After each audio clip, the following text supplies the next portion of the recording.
सातव्या मुलीची सातवी मुलगी या मालिकेच्या आजच्या भागात आपण पाहणार आहोत. नेत्रा ती अस्ती कट्यार एका लाल रंगाच्या कापडामध्ये गुंडाळून ठेवत असते आणि मग त्यानंतर तिचं अद्वैतकडे लक्ष जातं. अद्वैत खूप नाराज असतो आणि काळजीत सुद्धा. त्यामुळे नेत्रा त्याला विचारते की साहेब काय झाले.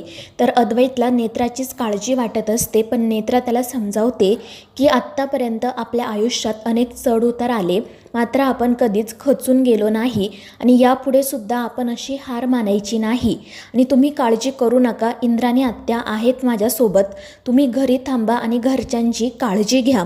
त्यावर अद्वैत म्हणतो की हो नेत्रा, तू काय म्हणते ते कळतंय मला, पण मी सुशेन नाही तर अद्वैत आहे, एक सामान्य माणूस आहे आणि इतरांसारखी मलासुद्धा माझ्या बायकोची काळजी वाटते. त्यावर नेत्रा म्हणते की हो साहेब, पण तुम्हाला माहिती आहे ना की हे युद्ध देवी आई जिंकणार आहे, त्यामुळे तुम्ही काळजी करू नका. आणि त्यावर अद्वैत हो म्हणतो. तर नेत्रा त्याला स्माईल द्यायला सांगते आणि मग अद्वैत हसल्यावर ती म्हणते की तुम्ही हसल्यावर खरंच खूप छान दिसता. आणि त्यामुळे मग अद्वैतच्याही जीवात जीव येतो. मात्र तितक्यात नेत्राला आबांचा कॉल येतो. आबा तिला सांगतात की नेत्रा, इथे काहीतरी गडबड आहे. मी देवी आईच्या पायथ्याशी असणाऱ्या जंगलात आलो आहे, मात्र इथे विरोचक कुठेही नाही आहे. आणि ते ऐकून नेत्रा आणि अद्वैत खूप घाबरतात. आबा तिला सांगत असतात की मी जंगलात सगळीकडे शोध घेतला, पण विरोचकाचा कुठेच काही पत्ता लागत नाही आहे. आणि ते ऐकून नेत्रा म्हणते की आबा तुम्ही प्लीज जंगलात थांबू नका, तुम्ही लगेच घरी जा. मी आणि आत्या थोड्या वेळात वावशीला येतोय, तुम्ही घरी पोहोचल्यानंतर मला फोन करा. आणि त्यावर आबा हो म्हणतात आणि ते घरी जाण्यासाठी निघतात. मात्र ते ज्या ठिकाणी असतात त्याजवळ एक मोठं झाड असतं आणि त्या झाडालाच रक्त लागलेलं असतं. तर दुसरीकडे नेत्रा आणि अद्वैत काळजीत पडतात. त्यांना भीती वाटत असते की जर विरोचक तेथून गायब झाला असेल तर तो नक्कीच इथे येऊ शकतो किंवा मग तो वावशी गावातही जाऊ शकतो. त्यामुळे नेत्रा अद्वैतला सावध राहायला सांगते आणि ती लगेच इंद्राणीसोबत वावशीला जाण्यासाठी निघते. पण तितक्यात त्यांना फाल्गुनीची किंकाळी ऐकू येते. सगळेजण धावतच किचनमध्ये जातात. फाल्गुनी टेबलवर चढून बसलेली असते. केतकी तिला शांत करण्याचा प्रयत्न करत असते. मग नेत्रा तिला विचारते की फाल्गुनी ताई, नेमकं काय झालं. आणि त्यावर फाल्गुनी रडतच सांगते की नेत्रा, मी किचनमध्ये काम करत होते आणि तितक्यात मी काहीतरी सरपटताना बघितलं. आणि ते ऐकून सगळेच घाबरतात. नेत्रा विचारते की नेमकं तुम्ही काय बघितलं ताई. मात्र फाल्गुनी म्हणते की ते मलाही माहीत नाही, पण काहीतरी काळ्या रंगाचं होतं आणि त्यामुळे इंद्राणी आणि अद्वैत किचनमध्ये जात नेमकं काय आहे हे शोधण्याचा प्रयत्न करत असतात. आणि मग त्यानंतर तनू म्हणतो की कदाचित नाग तर नसेल ना. त्यामुळे केतकी आणि शेखरही घाबरतात. ते सगळेच जण टेबलवर चढून बसतात. आणि मग त्यानंतर नेत्राच्या लक्षात येतं की आबांनी सांगितलंय विरोचक तेथून गायब झालाय. त्यामुळे तिला अशी शंका येते की कदाचित विरोचकच नागाचं रूप घेऊन घरात आला असेल. आणि मग ती सुद्धा सगळीकडे शोधायला सुरुवात करते. आणि मग तिला किचनच्या एका कोपऱ्यामध्ये काळ्या रंगाची पिशवी सापडते. आणि मग ती पिशवी बाहेर काढल्यावर सगळ्यांच्या जीवात जीव येतो. फाल्गुनी म्हणते की सॉरी नेत्रा, कदाचित मी ही पिशवीच बघितली असेल आणि घाबरले असेल. आणि त्यावर नेत्रा त्यांना सांगते की तुम्ही प्लीज घाबरू नका आणि मी आणि आत्या आता बाहेर चाललोय, पण अद्वैत साहेब घरीच आहे, तुम्ही सगळेजण त्यांच्यासोबत थांबा, कुठेही बाहेर जाऊ नका. त्यावर केतकी आणि फाल्गुनी विचारतात की तुम्ही आत्ता कुठे चालला आहात आणि नेमकं काय झाले, काही टेन्शन आहे का. पण नेत्रा त्यांना काही सांगत नाही आणि मग ती अस्ती कट्यार घेऊन लगेच वावशीला जाण्यासाठी निघते. त्यानंतर फाल्गुनी, केतकी आणि तनू त्यांच्या रूममध्ये जातात. फाल्गुनी त्या काळ्या रंगाच्या पिशवीला घाबरली असल्याने ते दोघेजण तिच्यावर खूप हसत असतात. तर फाल्गुनी त्यांची माफी मागत म्हणते की मी खरंच खूप घाबरले होते आणि त्यामुळे पॅनिक झाले, पण तुम्ही हे तेजसला सांगू नका. आणि त्यावर ते हसतच हो म्हणतात. तर दुसरीकडे नेत्रा आणि इंद्राणी वावशीला पोहोचतात. देवी आईच्या मंदिराच्या पायथ्याशी जे जंगल असतं त्या जंगलामध्ये त्या दोघेही जातात. तर इकडे तनू केतकी आणि फाल्गुनीला विचारत असतो की नेत्रा आणि इंद्राणी आत्या आता अचानक कुठे गेल्या असतील आणि नेत्राच्या हातात लाल रंगाच्या कापडामध्ये काय होतं. तर फाल्गुनी म्हणते की हो, मला सुद्धा तोच प्रश्न पडलाय, काहीतरी तलवारीसारखं दिसत होतं. तर केतकी म्हणते की तुम्ही दोघे आता जास्त विचार करू नका, नेत्राने सांगितलंय ना, शांत राहा, उगाच कशाचाही विचार करू नका.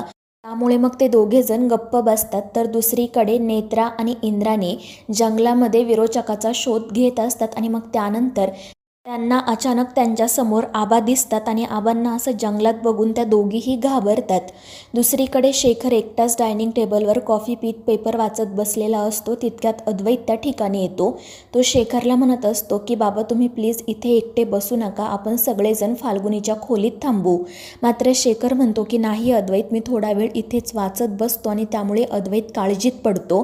दुसरीकडे आबांना बघून नेत्रा आणि इंद्राणी पटकन त्यांच्या जवळ जातात. नेत्रा आबांवर खूप चिडलेली असते. ती म्हणते की आबा तुम्ही इथे काय करताय, आधीच तुम्हाला किती लागलं आहे आणि आपण कालच डॉक्टरांकडे जाऊन आलोय ना, आणि मी तुम्हाला घरीसुद्धा जायला सांगितलं होतं, मग तुम्ही इथे का थांबलात. त्यावर आबा म्हणतात की नेत्रा मला भीती वाटत आहे, विरोचक इथून गायब झालाय आणि जर त्याने गावकऱ्यांवर हल्ला केला किंवा जर तो गावामध्ये आला तर आपण काय करायचं. आणि मग ते नेत्राला तिच्या हातामध्ये असणाऱ्या त्या अस्थि काट्याबद्दल विचारतात. नेत्रा त्यांना काल रात्री घडलेला सगळा प्रकार सांगते आणि त्यावर आबा म्हणतात की तरी मला वाटलंच होतं की विरोचकाचा मृत्यू झाला नसणार. दुसरीकडे अद्वैत आपल्यापासून काहीतरी लपवतोय अशी शंका शेखरला येते. तो त्याला विचारतो सुद्धा, पण अद्वैत काही सांगायला तयार होत नाही. मात्र शेखरने खूप आग्रह केल्यानंतर मग अद्वैत त्याला सांगतो की आबांचा फोन आला होता, विरोचक तेथून गायब झाला आहे. आणि ते ऐकून शेखरच्या पायाखालची जमीनच सरकते. तर दुसरीकडे नेत्रा आबांना घरी जायला सांगत असते, पण आबा ऐकत नाहीत. ते म्हणतात की मी म्हातारा असलो म्हणून काय झालं, मी सुद्धा या युद्धात सहभागी होणार आहे, मला सुद्धा देवी आईची सेवा करायची आहे. आणि मग ते नेत्रा इंद्राणी सोबतच विरोचकाचा शोध घेण्यासाठी जंगलात जायचं ठरवतात. त्यानंतर मग इंद्राणी नेत्राला विचारते की जंगलाच्या दुसऱ्या बाजूला काय आहे. तर नेत्रा सांगते नदी. तर इंद्राणी म्हणते कदाचित विरोचक त्या ठिकाणीच असेल. तर नेत्रा म्हणते पण आपण आधी विरोचक ज्या ठिकाणी पडला होता त्या ठिकाणी बघूयात.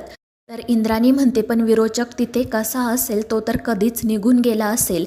तर आबा म्हणतात अगं इंद्राणी, हे कसं शक्य आहे, तो इतक्या उंचीवरून पडलाय म्हटल्यावर त्याला नक्कीच जखमा झाल्या असतील, तो जखमी अवस्थेत असेल. पण इंद्राणी त्यांना सांगते की त्या विरोचकाकडे माझ्या आईची दिव्य शक्ती आहे आणि त्यामुळे तो स्वतःला बरं करू शकतो. आणि मग हे लक्षात आल्यावर आबा अजूनच घाबरतात आणि मग त्यानंतर ते तिघेजण जंगलाच्या दिशेने निघतात. तर दुसरीकडे अद्वैत शेखरला घडलेला सगळा प्रकार सांगत असतो. तर शेखर म्हणतो की आता काही करून नेत्राला ती तिसरी दिव्य शक्ती मिळायला हवी, तरच विरोचकाचा अंत होईल. त्यावर अद्वैत म्हणतो हो बाबा, पण आता आपण फाल्गुनीच्या खोलीत जाऊन थांबूयात आणि आत्ताच त्यांना याबद्दल काही सांगायला नको, नाहीतर ते पॅनिक होतील. त्यावर शेखर हो म्हणतो. दुसरीकडे आबा, नेत्रा आणि इंद्राणी जंगलामध्ये विरोचकाचा शोध घेत असतानाच आबांना गावामधून एका व्यक्तीचा कॉल येतो आणि त्या व्यक्तीने जे काही सांगितलेलं असतं ते ऐकून आबा खूप घाबरतात. नेत्रा त्यांना विचारते की काय झालं. तर आबा त्यांना सांगतात की आपल्या गावामध्ये जे आप्पा काका होते त्यांचं प्रेत काळ्या डोहाजवळ सापडलं आहे. आणि ते ऐकून नेत्रा आणि इंद्राणी एकमेकींकडे बघू लागतात. त्यांना समजतं की कदाचित हे सगळं विरोचकानेच घडवून आणलं असणार. आणि मग त्यानंतर आबा लगेच गावात जाण्यासाठी निघतात. नेत्रालाही त्यांच्यासोबत गावात जायचे असते, मात्र तिला जर गावकऱ्यांनी बघितलं तर खूप मोठा प्रॉब्लेम होईल, म्हणून मग आबा तिला गावात येऊ देत नाही, जंगलाबाहेर थांबायला सांगतात.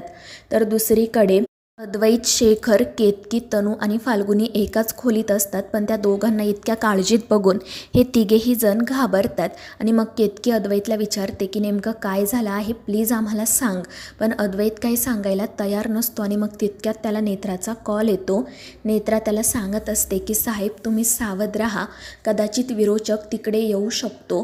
तर अद्वैत म्हणतो की हो नेत्रा, आम्ही सावध आहोत आणि येऊ दे त्याला यायचं असेल तर, पण आता खूप उशीर झालाय, तुम्ही दोघीसुद्धा घरी या. त्यावर नेत्रा म्हणते की साहेब विरोचक तिकडे येऊ शकतो ही फक्त शक्यता आहे, पण कदाचित विरोचक वावशी गावातही जाऊ शकतो, कारण आत्ताच गावातील एका व्यक्तीचं प्रेत काळ्या डोहाजवळ सापडले.